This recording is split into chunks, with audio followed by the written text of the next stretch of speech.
Now, barely 8 months after former DP Rigathi Gachagua accused NIS Director General Noordin Haji of misadvising the president, Trans Nzoia Governor George Natembeya has launched an attack against President William Ruto's top spy. The video is here.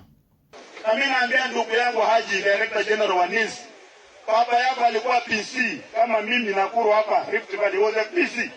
Yeye alikuwa anaambia Rais Moi ukweli, hakuwa anamuogopa. Kama kuna mara anaambia rais, hapa sio vizuri, hapa sio vizuri, dunia ikakaa mzuri. Nyinyi kama mmepewa majukumu ya kuadvise president, msingojee sisi tu advise president kwa mikutano ya hadhara, sio vizuri.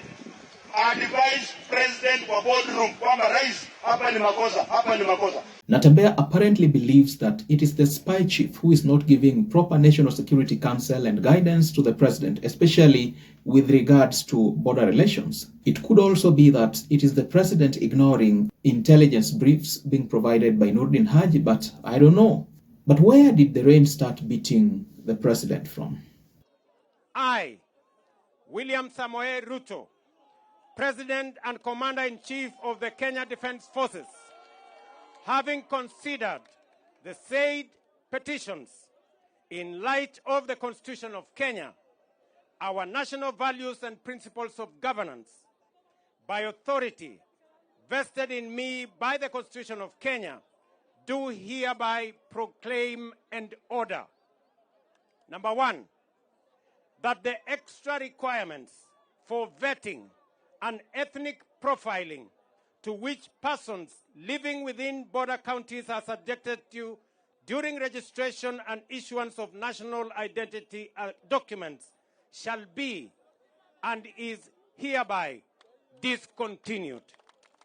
Now, due to his great appetite for votes and taxes, the president in February actually abolished vetting in northern Kenya. ID vetting, I mean. In fact, he had plans to set up a passport office in the region, and this is where all problems began because, as Governor Natembeya says, he had advised the president publicly against such a move because he believed it would greatly compromise the national security situation in Kenya.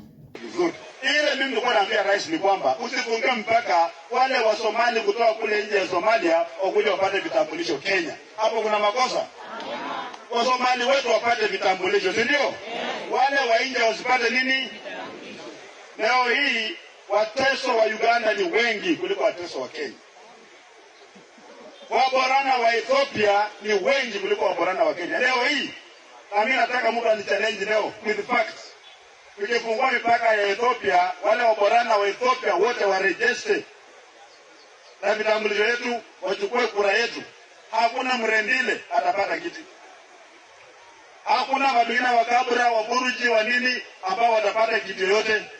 Watakuwa marginalized inside this country. Maana wale jamaa watakuwa wametoka kule wamekuja. Vitambulisho ya Kenya ni kama dhahabu. Wasomali wanatafuta vitambulisho Kenya kule kwa kule. Now, on this, I agree with Governor Natembeya because ID vetting was designed to minimize or completely eliminate the acquisition of the highly coveted Kenyan ID by unmerited foreigners, especially Ethiopians and Somalians. Going forward, it is likely to be very easy for terrorist groups to acquire Kenyan IDs and then transact their businesses identifying themselves as Kenyans. And this will have a lot of consequences in the diplomatic space because, for example, a terrorist acquires a Kenyan ID due to lack of vetting before the acquisition, and then the terrorist goes ahead to commit criminal offenses in a foreign country, and they are caught up with the law enforcement agencies in those countries. They will be identified as Kenyans, and this will be a very big blow to Kenya's Institute for Foreign Affairs and Diplomacy. And you know how diplomacy is very important for developing countries such as Kenya. Now, this is how ID vetting used to happen in the olden days, and I've had a conversation with a couple of my friends from Marsabit County and Garissa counties, and once you had reached the age of 18 as a young person in northern Kenya, you would be required to go with both parents to the registration center. You know, your parents or guardians had to confirm, first of all, that they are Kenyans and that they are actually registered as Kenyan citizens. Now, unlike in Nairobi or elsewhere in the country where you could just, present photocopies of your parents' ID details, your parents has to appear, or rather your parents had to appear in person. Now, only then would you be allowed to proceed with the registration. Now, I think the president's decision to abolish the ID voting is politically motivated because, he has seen the ground has shifted beneath him. Everywhere he goes, people keep shouting, Ruto must go, uongo, uongo, and all other manner of short stories. And the president knows it. He knows that his days are numbered. He knows that Mount Kenya is gone. Actually, Mount Kenya was gone several months ago. The western part of Kenya is slowly drifting from his basket, headed by leaders like Governor George Natembeya. So the president apparently presumes that if ID vetting is abolished in northern Kenya, many youths are likely to be registered as Kenyan citizens and consequently create another voting bloc that can be lobbied for 2027 political gains. Now, if you ask me, I don't think that NIS headed by Noordin Haji is misadvising the president. I think it is the president taking the risk despite having all information that is pertaining to Kenya's national security. Now, it is the president who is willing to risk the country's security by abolishing ID vetting in border towns. That's creating a loophole for terrorists and other malicious groups to acquire Kenyan citizenship. And this will do more harm than good for the president, especially now that Kenyans are even rejecting Raila Odinga, who has enjoyed a lot of support for so many years in many parts of the country. Now, at the end of the day, this is just but my opinion. Do let me know your thoughts and opinions in the comment section below.